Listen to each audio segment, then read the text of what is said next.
Warning: our YouTube channel and its videos may contain scenes, language, and content that may not be appropriate for all audiences.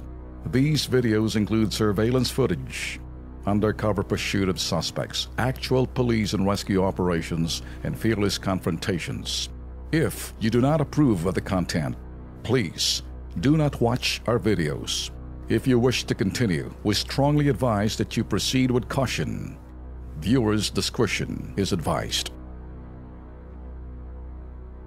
Alam niyo mga bossing, mga ka-KP ho, Luzon, Visayas, Mindanao, kapag ho kayo'y naging subject ho namin dito, kayo'y napag-uusapan ho sa Kilos Pronto. Maliban na lamang kung kayo pinupuri, dapat tularan, pero kung kayo ho'y naging subject at kayo ho'y nareklamo, hindi ho karangalan. Eto ho, isang storya na talagang tinututukan ho namin. At etong naging, kinahinatnan, tinuldukan ho ng bitag Kilos Pronto ang kalokohan ho ng isang kumpanya sa Muñoz, Quezon City. Panloloko nila sa mga gustong magtrabaho, ibinunyag ho namin. Subalit, dito ho, nagkaroon ng mainitang eksena sa pagitan ng mga kawatan at ang kalang biktima, eto panoorin.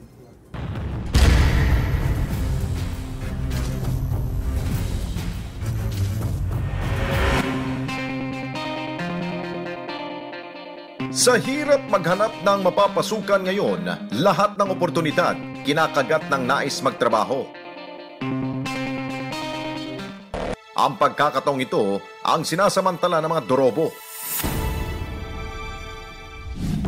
Ilan lamang sina Josel at Mary Jane sa nanin lang ng Alpha Gates Enterprises na matatagpuan sa Lemon Square Building sa Muñoz, Quezon City. Ayon kay Josel, pinangakuan siya ng trabaho bilang office staff. Nagano kasi ako sa internet, Indeed pa nga po yun eh. Tapos yun o, nagpasa ako ng resume. Nag-text sila sa akin na may interview ka ng ganong araw. Pumunta naman po ako. Ang siste, bago siya matanggap sa trabaho, kinakailangan muna niyang ibenta ang isang water dispenser sa halagang 3,500 pesos. Binentahan ako ng water dispenser na napakamahal. Halagang 3,500 na ang tanong ko 350 lang po talaga yung presyo. Dahil talagang desididong makapagtrabaho, walang nagawa ang pobre kundi maglabas ng pera. Pero ang inaasahan niyang trabaho, drawing lang pala. Tulad ni Josel, emosyonal si Mary Jane dahil nauwi rin sa wala ang kanyang pagpupursige. Eager po kasi akong magkatrabaho kasi wala pong trabaho yung papa ko. Hindi pa po siya nakapasok. Kaya kahit malayo itong Muñoz na to, tiniis ko pong magbiyahe ng ilang oras para po makapunta dito para lang makapasok ng trabaho. Kasi ang alam, sabi nga po nila, i-assign nila kung saan po malapit. Sumugod sa Kilos Pronto ang 17 katao para ireklamong Alpha Gates.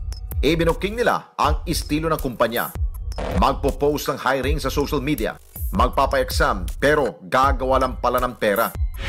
Sir, kasi nag-apply po kami ng trabaho po online. Then, nakita po namin yung Alpha Gates po. Ita-text po nila sa'yo na punta ka sa ganitong office nila.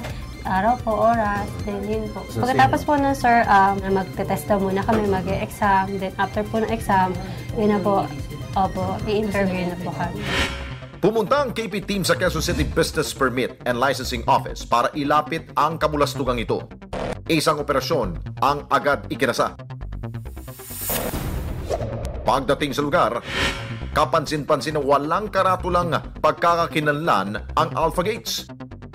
Dahil sa nakitang violation, agad ipinasara ang opisina ng mga manggugoyo. Immediate closure ngayon. Hindi ba mamaya? Ay, hindi. Ang mga nagre-reklamo, hindi na napigilan ang kanilang galit. Hindi lalabas na kami. Pero doon nila.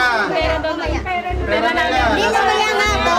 Mamaya nga po. Sir OIC, paano naman sila? Kasi para makalabas na rin ang lahat. Hindi. Yung pera nila. Hindi kami aalis dito kasi yan yung pera namin. Ang lalayo pa namin. Inuutang pa namin yun. Samantala, ang mga manggagancho mistulang mga dagang binulabog sa kanilang lungga. Kanya-kanyang hanap ng malulusutan. Hindi kayo tatakbuhan, ma'am. Para kayong mga daga, Ang isang ito, na-corner ang dismayado nilang biktima. Hindi na yan tatakbo eh. Wala po. Huwag kayong mananapit. Hindi ko sinasaktan. kayo malalaki. Ito takas mo eh. Ang kalokohan ng talpulanong kumpanya, Kilos Prontong tinuldukan. Paalala ng Kilos Pronto, maging paladuda, kaysa naman ikaw ang susunod nilang mabiktima. Hindi kayo nagtatakbuhan, ma'am. Para kayong mga daga, ah. Ang hindi siguro alam nito mga Dorobolex, etong programa na to, ang tahanan ho namin, nandyan ho sa PTV4 para sa bayan. At mga bagay na ginagawa niyong panloloko, hindi pwede, iyan ay tinatanggap ng kasalukuyang administrasyon, lalo-lalo na doon sa mga pagpapatupad ng anumang, sabihin natin, batas, yung panloloko. Okay, anong nangyari? Simple lang, isang ganon, sarado kayo. Wala na maraming satsat. Siguradong ito po'y leksyon ho, sa mga gagawa pa ng katulad po ng ganito pong panloloko, wag na ho ninyong gagawin ho yan. Dahil kapag nakatunog ho ang Kilos Pronto at dito ho dumulog ang mga nagrereklamo, sigurado po may kalalagyan rin po kayo. Siguraduhin natin, Lex, ito para malaman ninyo, gagamitin, kumbaga, gagamitin ho namin ang puwersa ho. Yan. Panig ho ng pamahalaan, doon ho sa sinasabing sa batas. Kung kayo'y kuna ng panig na tatago kayo tulad kanina, hindi mahirap kausapin, anong ginawa? Isang simpleng ganon, saragad. Sa lokal na pamahalaan lamang.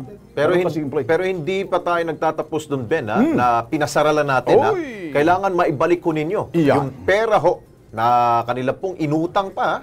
Kaya kailangan pong maghanda-handa na ho ang Alpha Gates ng milyon-milyon para maibalik ko ninyo yung pera. Para doon sa mga, ito naman para doon sa iba pang mga kumpanyang kahalintulad ho ng Alpha Gates. Yung estilo at modus at pamamaraan ganon, kung kayo ho'y kasaluhoy nanunod nito, ganyan din ang estilo ng kanilang panloloko sa inyo, lumapit ho kayo dito ho sa Kilos Pronto, dito ho sa Sumbungan ng Bayan para sa bayan ng PTV4, nakahanda ho yung programang ito para tumulong sa inyo. Tama.